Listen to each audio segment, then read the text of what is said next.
अटल जी एक ऐसा व्यक्तित्व रहे हैं जिनको एक नेता कहना मैं समझता हूं कि उचित नहीं होगा।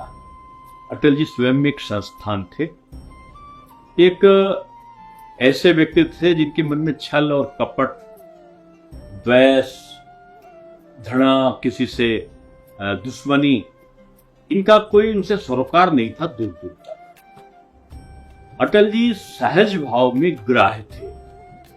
वो बच्चों के साथ बचपने की तरह, विद्वानों के साथ एक विद्वत पुरुष की भांति, राजनीतिज्ञों के बीच में एक परिपक्व राजनीतिज्ञ और कवियों के बीच में कवि हृदय सम्राट। अटल जी बहुआयामी एक गुणों से सुशोभित थे और लखनऊ से उनका गहरा नाता रहा है।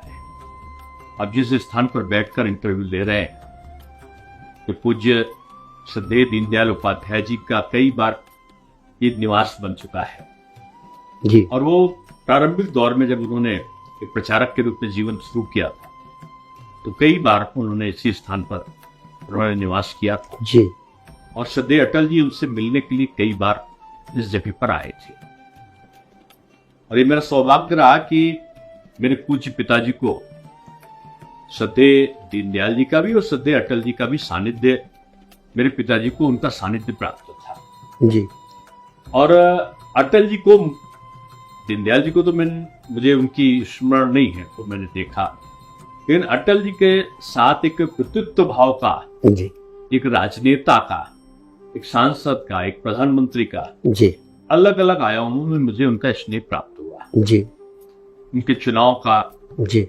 जो चुनाव था उनका, तो लगभग कई चुनाव में मैं उनका जो कार्यालय प्रबंधन था जी, वो देखने का मुझे, और एक चुनाव में उनका बहुत सारा काम जी, एक समन्वयक के रूप में देखने का मुझे अवसर मिला। अत्यंत निकट से मैंने उनको देखा, समझा, जाना। जी। एक गजब का धैर्य, सुनने की शक्ति, और सुनने के बाद केवल एक दो शब्दों में उसका उत्तर, जी। और जो उत्तर के तमाम अर्थ लोग वर्षों वर्षों तक निकालते रहे। जी। अटल थे, लखनऊ के अटल थे, अटल का लखनऊ था।